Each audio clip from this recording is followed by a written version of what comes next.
క్రీస్తునందు ప్రియమైన శుభవచనం దేవుని ప్రియులకు యేసు క్రీస్తు ప్రభువారి శ్రేష్టమైన శక్తిగల నామమున ఈ ఉదయకాల శుభాలు అందిస్తూ ఉన్నా. సియోనులో నుండి నా తండ్రి మిమ్మల్ని ఆశీర్వదించును గాక. ఆమెన్. దేవుని బిడ్డలారా, ఎలా ఉన్నారు? లేవగానే ప్రభుని స్తుతిస్తూ లేస్తున్నారా? ఆయన చేసిన కార్యాలు జ్ఞాపకం చేసుకొని ప్రభుని కొనియాడుతూ లేస్తున్నారా? ఈరోజు యేసయ్య మీ జీవితంలో గొప్ప కార్యాలు చేయబోతున్నాడు. యేసు మీద లక్ష్యం ఉంచుడి కదండి. ఆయన వైపు చూస్తూ ఆయన మీద ఎవరైతే లక్ష్యం ఉంచుతారో దేవుడు వారి జీవితాల్లో గొప్ప కార్యాలు చేసి వారిని క్షేమంలో నడిపించేవాడు యేసయ్య.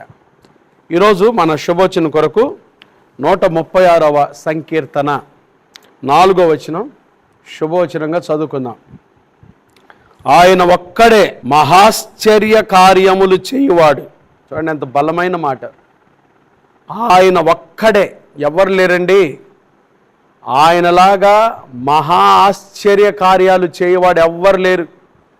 ఆయన ఒక్కడే మహాశ్చర్య కార్యములు చేయవాడు.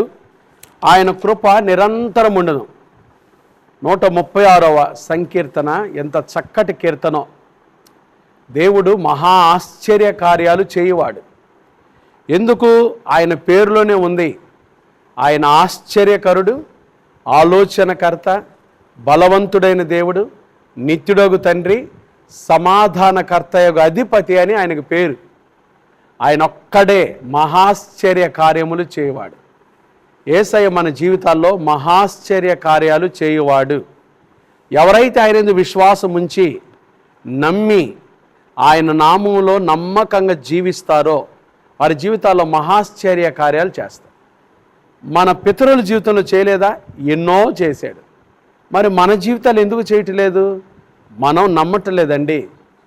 దేవుని యందు నమ్మిక ఉంచకపోవటం వల్లనే ఆయన మహాశ్చర్య కార్యాలు చూడలేకపోతా ఉన్నాం. మీకు కొన్ని చెప్తా. ఆయన చేసిన ఆశ్చర్య కార్యాలు ఇక్కడే రాశారండి. ఇక్కడే రాశారు.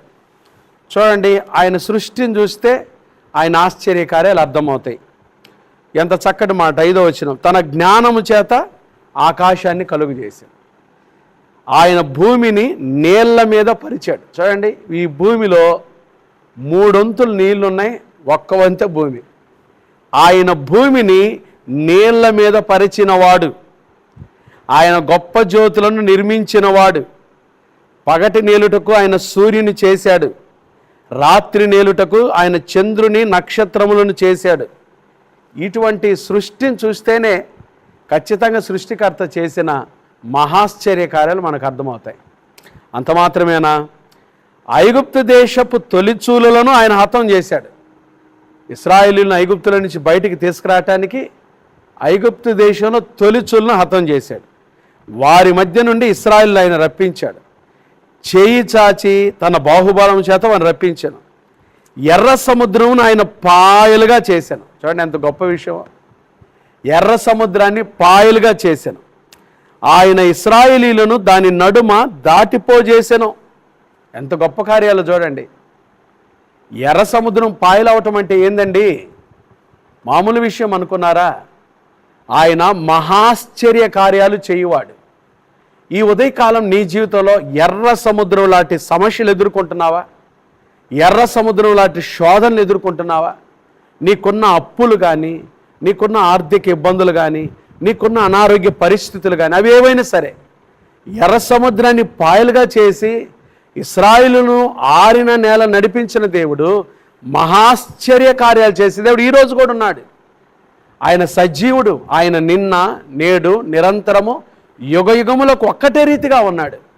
నువ్వు విశ్వసించినట్లయితే ఈరోజు నీ జీవితంలో ఎటువంటి కార్యాల కోసం ఎదురు చూస్తున్నావో మహాశ్చర్య కార్యాలు చేసే దేవుడు నీ జీవితంలో మహాశ్చర్య కార్యాలు జరిగించి నిన్ను ఆశీర్వదించబోతున్నాడు. తర్వాత చూడండి ఎంత చక్కటి మాట. ఫరోను అతని సైన్యమును ఎర్ర సముద్రంలో ఆయన ముంచి వేశాడు. అరణ్య మార్గమున ఆయన తన ప్రజలను తోడుకొని వచ్చెను. గొప్ప రాజులను ఆయన హతము చేశాను. చూడండి, తన ప్రజల కొరకై గొప్ప రాజులను హతము చేశాను. ప్రసిద్ధి నొందిన రాజులను ఆయన హతము చేశాను. చూడండి ఎంత గొప్ప దేవుడు. దేవుని బిడ్డలారా, ఇంకా మనం చూస్తూ వస్తే 24వ వచనం, మన శత్రువుల చేతుల నుండి మనల్ని విడిపించెను. ఆ ప్రియమైన దేవుని బిడ్డలారా, మామూలుగా మనకి శత్రువులు ఉంటారు కదండి. విశ్వాసుల కంటే యేసు ప్రభుని సొంత రక్షకునిగా అంగీకరించిన వారికి 3 శత్రువులు ఉన్నారు. ఒకటి లోకం మన శత్రువు, రెండోది మన శరీరమే మన శత్రువు, మూడోది అపవాది శత్రువు. మన శత్రువుల చేతుల నుండి విడిపించడానికి ఆయన వచ్చాడు యేసు ప్రభువారు కదండి. ఆయన ఇచ్చే రక్షణలో విడుదల ఉంది. యేసు ప్రభువారు ఇచ్చే రక్షణలో విడుదల ఉంది. శత్రువు చేతిలో నుంచి విడిపించాడు. నాకు తెలియదు ఈరోజు మీకు ఎంతమంది శత్రువులు ఉన్నారో. ఉంటారండి. విశ్వాస జీవితంలో మనల్ని శత్రువుగా భావించుకునే వాళ్ళు ఉంటారు.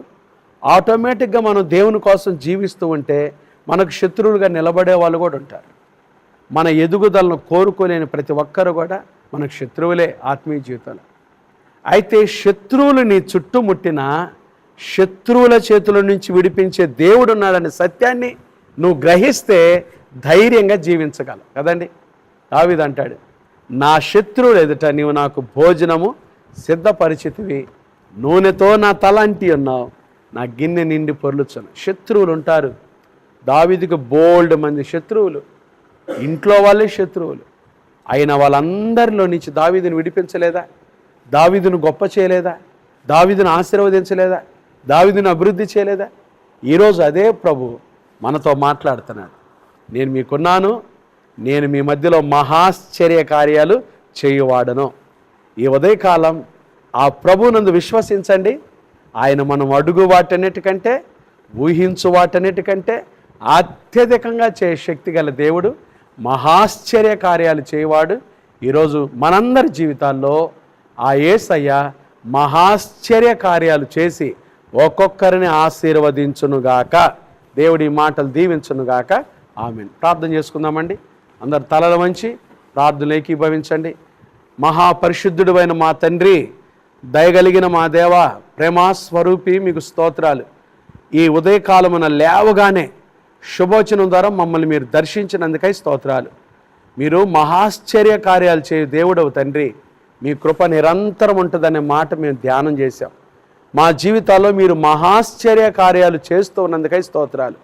మీరు నిన్న చేశారు, ఈరోజు చేస్తున్నారు, రేపు జరిగించబోతున్నారు.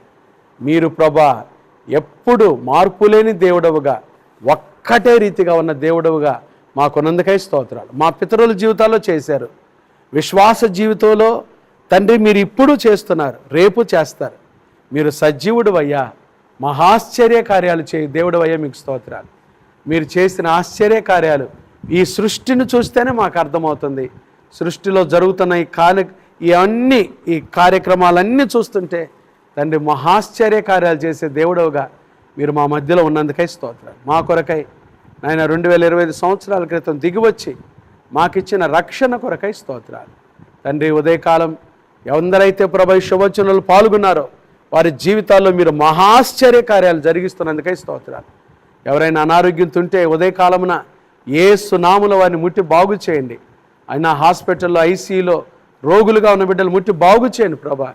ఈరోజు ప్రాముఖ్యంగా పుట్టినరోజులు, వివాహ వార్షికోత్సవాలు, శుభకార్యాలు జరుపుకుని బిడ్డలు మిక్కిలి దీవించండి తండ్రి. ఈరోజు ప్రభా ప్రయాణం చేస్తున్న ప్రయాణికులకు మీ క్షేమం దయచేయండి. వారు ట్రైన్లో వెళ్తున్న, బస్సుల్లో వెళ్తున్న, కాలి నడకన వెళ్తున్న, కారులో వెళ్తున్న, విమానాల్లో వెళ్తున్న బిడ్డలకి మీ సన్ని తోడుగా ఉంచండి.